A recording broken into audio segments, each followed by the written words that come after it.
Good morning, students. Class 7, Social Science, your Geography section, Chapter number 8, Natural Vegetation and Wildlife. Here is the first video of this chapter. Let's start the topic. When we talk about natural vegetation, it implies all vegetation that grows under the care of nature without any human interference. बेटा natural vegetation आसान शब्दों में कहा जाए तो ऐसा vegetation, ऐसा greenery जो कि बिना किसी ह्यूमन की हेल्प के ग्रो होता है, उसे नेचुरल वेजिटेशन कहा जाता है। वर्ड्स को एक बार ध्यान से देखते हैं। When we talk about natural vegetation, जब हम लोग नेचुरल वेजिटेशन की बात करते हैं तो इट इम्प्लाइज, इसका मतलब क्या है, वेजिटेशन या ऐसी greenery that grows under the care of nature, nature के अंडर या नेचर की हेल्प से नेचुरली ग्रो हो जाए, जिसमें ह्यूमंस की हेल्प ना लगे या ह्यूमंस की हेल्प ना हो, इन्वॉल्वमेंट ना हो, उसे हम लोग क्या कह रहे हैं, natural vegetation.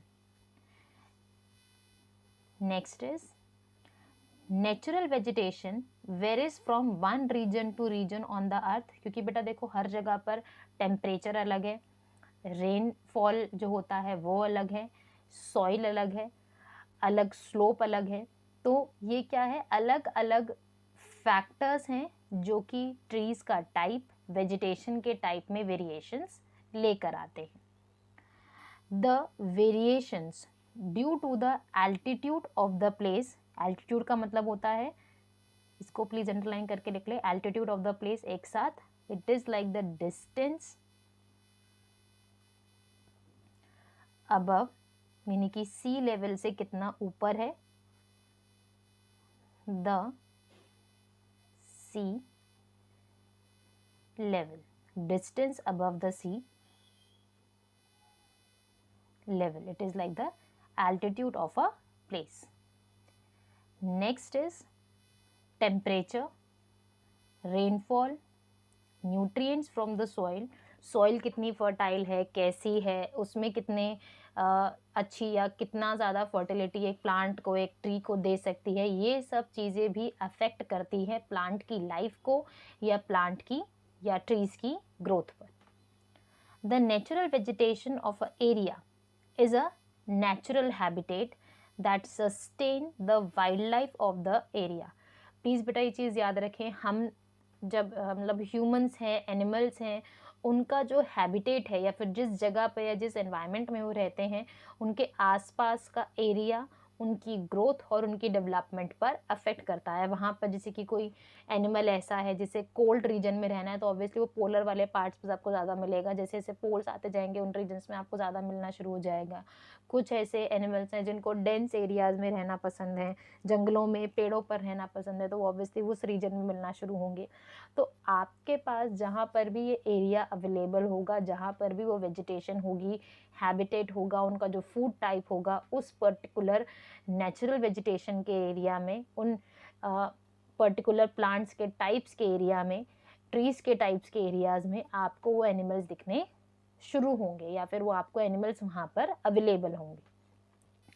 Therefore, each natural vegetation of the world has a wildlife unique to it, यानी कि हर एक नेचुरल वेजिटेशन के आसपास आपको एक यूनिक टाइप का वाइल्ड लाइफ भी देखने को मिलता है, जो कि आपको नॉर्मली देखने को मिलेगा। उसके लिए आपको मतलब वो नेचुरल है कि वहाँ पर वो वाइल्ड लाइफ अवेलेबल है, उसमें ऐसा नहीं कि ह्यूमंस ने जाके वहाँ पर घर या उनको शेल्टर दिया है, ऐसा नहीं, it's natural thing. Next thing, this is known as biomes, please इसे लिख लीजिए। बायोम्स क्या है? It is like a community, it is like a community of plants and animals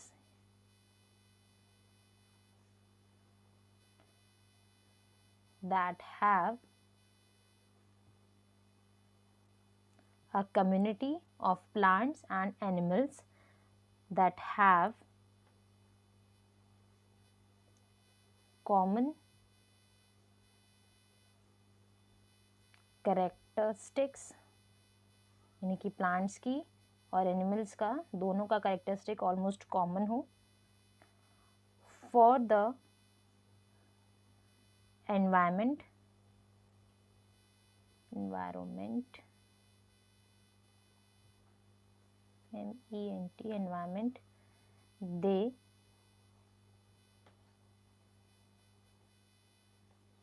live in. ध्यान से सुनेंगे. A community of plant and animals that have common characteristics for the environment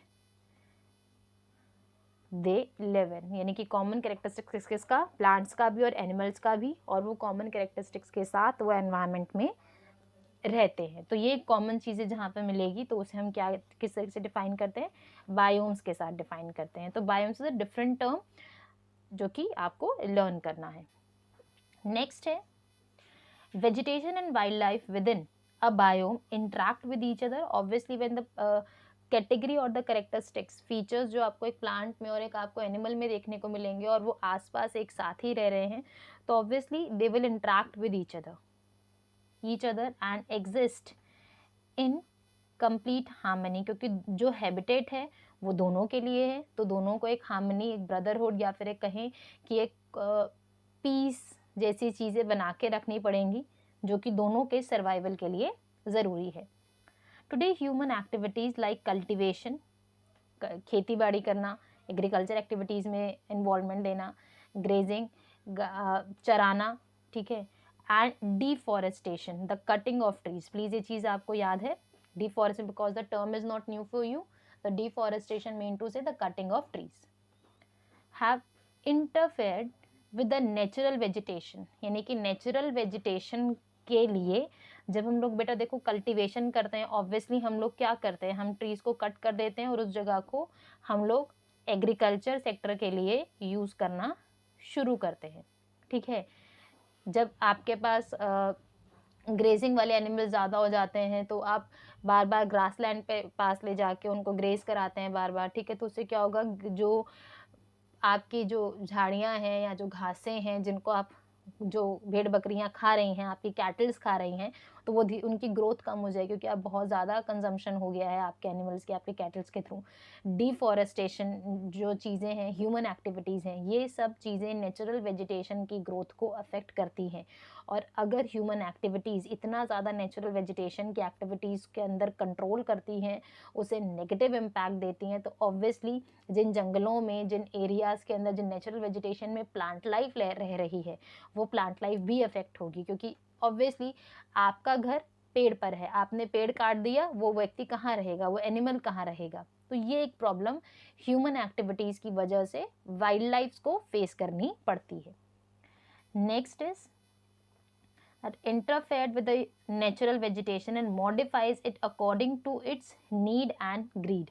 अब हमारे लालच की वजह से, हमारी ज़रूरतों की वजह से हम लोग इन एक्टिविटीज़ के अंदर इन्वॉल्व हैं और हम लोग इन एक्टिविटीज़ को प्रैक्टिस करते हैं, विच directly indirectly affects whom, affects the natural vegetation और द नेचुरल वाइल्ड लाइफ, या जो नेचुरल प्लांट्स हैं, ट्रीज हैं, उनको भी अफेक्ट करता है. Natural vegetation can be mainly classified into forest, grassland and shrubs. हम लोग जब नेचुरल वेजिटेशन की बात करते हैं बेटा, तो फॉरेस्ट को, ग्रासलैंड को और शर्ब्स के अंदर 3 कैटेगरीज में हम इनको डिवाइड करते हैं.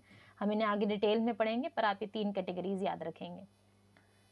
The distribution of natural vegetation depends upon the climatic condition of an area.